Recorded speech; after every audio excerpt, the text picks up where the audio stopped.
pytanie, jak byś określił sytuację rolnika indywidualnego w Polsce obecnie? Ta sytuacja zależy ściśle od warunków ekonomicznych, jakie stwarza państwo temu rolnikowi, konkretnie nam. I tą sytuację w chwili obecnej widzę bardzo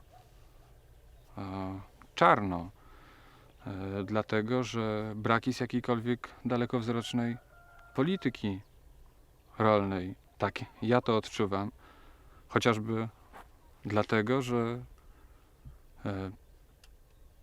ceny na wszystkie środki produkcji, które są nam niezbędne do produkcji rolnej, ustala państwo, natomiast jak również to samo państwo ustala ceny na artykuły płodów rolnych, nie powodując, nie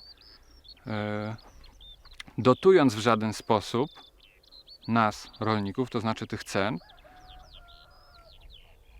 tylko zostawiając je takiemu monopolistycznemu, gnębiącemu działaniu właśnie rolników indywidualnych.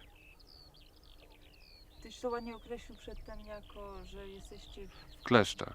bądź tak. I gdybyś mógł patrzeć trochę bardziej na mnie, Dobrze. jak byś określił tak jednym zdaniem tą sytuację? Znaczy, rolnicy indywidualni w tej chwili w świetle polityki rolnej naszego rządu znaleźli się w kleszczach, które wynikają właśnie z tego, że i ceny na środki produkcji i na płody rolne są ustalane przez rząd. Znaczy, my w żaden sposób nie możemy podnieść swoich dochodów przez to i polepszyć swojej sytuacji przez to, że podniesiemy ceny na płody rolne. Są to ceny, które ustala rząd. A poza tym mógłbyś opisać jakieś ograniczenia narzucane przez państwo? Konkretne przykłady mi chodzi, wiesz, jak zdobywasz maszyny na przykład? Takich problemów mam wiele i co chwila jestem ograniczany poprzez na przykład limit nawozów czy środków ochrony roślin.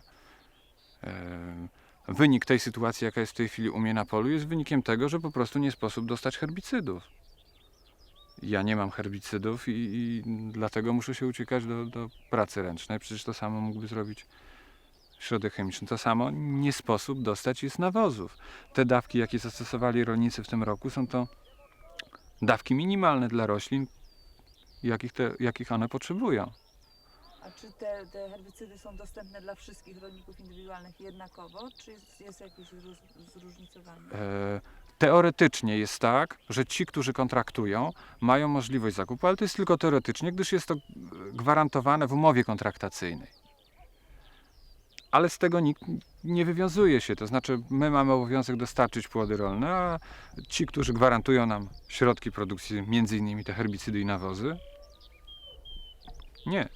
Oni się z tego nie wywiązują i to jest teoretycznie tak, praktycznie nie. Nie ma żadnej różnicy, nie ma w zasadzie grup uprzywilejowanych poza sektorami uprzywilejowanymi. Znaczy mam tu na myśli spółdzielnie rolnicze, spółdzielnie produkcyjne i PGR. Tam jest zupełnie odrębna sytuacja.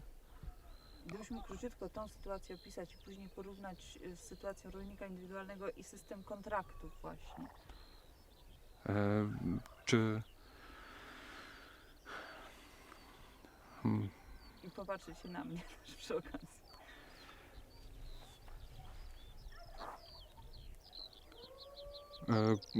Kontraktacja odbywa się w ten sposób, że my, znaczy rolnicy indywidualni mają obowiązek do 31 marca zgłosić, zakontraktować chęć sprzedaży państwu płodów rolnych. Prawda? I w zamian za to państwo zobowiązuje się do pewnych rzeczy. Prawda? W przypadku na przykład produkcji zwierzęcej ta kontraktacja przeciąga się na okresy związane z cyklem hodowli. To może być również we wrześniu. Tak jak dorasta materiał hodowlany, tak jest sukcesywnie sprzedawany.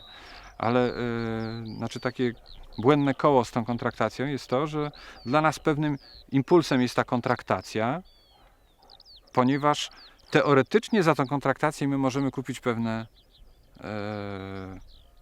środki produkcji. Prawda? Między innymi jest taka państwo, żeby zachęcić nas do kontraktacji po bardzo niskich cenach, daje taką sprzedaż wiązaną.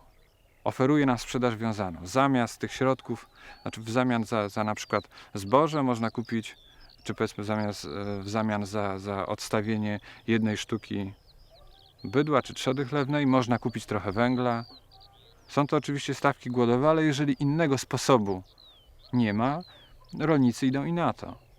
Znaczy wtedy po bardzo niskich cenach oddają państwu, ale za to mają możliwość kupienia na przykład 100 kg węgla za jedną świnkę i idą na to, ponieważ węgla poza monopolem państwowym się nie kupi.